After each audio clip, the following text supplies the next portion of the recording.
Herre Rankel, samt søn af Bjarne af Altinget og lægger sag mod dig. Den lille sno. Han skulle have taget imod mit tilbud, mens jeg stadig kunne. Jeg rider straks mod Altinget for at få stoppet denne retssag. De er forhåbentlig undersøgt.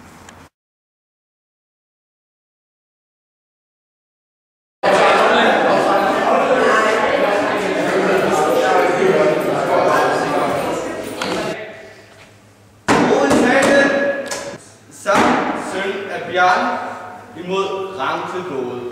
Hvad står anklagerne i? Rankel Gode har trodset vores familie. Han har dræbt Ejner, søn af Torbjørn.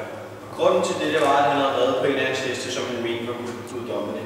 Der er dog ingen grund til sådan et drab lige meget, om hesten er guddommelig eller ej. Rankel Gode har bragt sorg til vores familie, og jeg vil derfor gerne have den fredløs.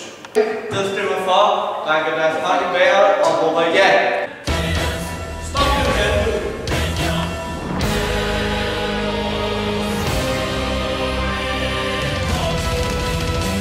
Jeg dømmer hermed Rankel Gode for fredløs, siden det er folkets ønske.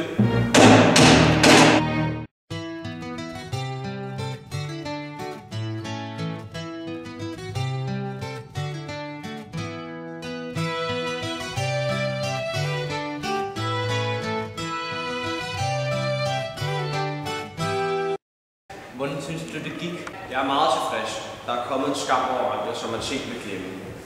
Det er mange penge værd. Der er dog én ulempe. Manden kan ikke blive dømt fredløs, før han har fået frataget alle hans besiddelser.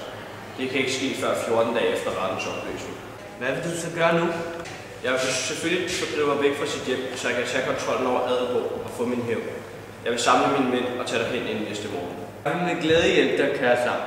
Og jeg tror også, at min bror Torkel gerne vil hjælpe dig. Vi mødes her i morgen ved daggry, og sammen rider vi til Adelborg. Det er en aftale.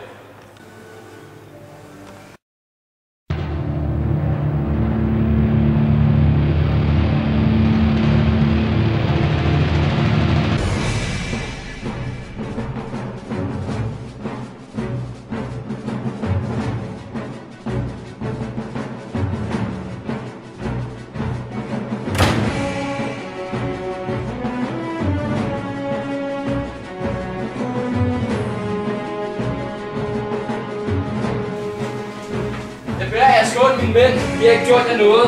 Det er ingen venner af, I dræber mig. Men gør det hurtigt. Jeg vil ikke tortureres. Efter hvad vi har hørt og hvad vi ved, du har gjort mod vores folk, fortjener du at blive tortureret.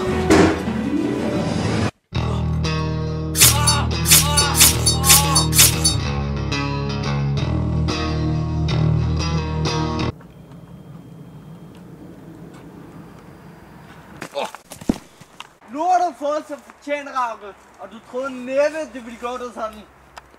Hvad vil du gøre nu, Torkel? Vil du tage med mig og få ejendommen inddraget, eller vil du blive her og passe Rankel? Jeg tror, det er bedst, hvis jeg bliver her hos Rankel. Det er der mest ulejlighed ved. Godt, kom så sammen.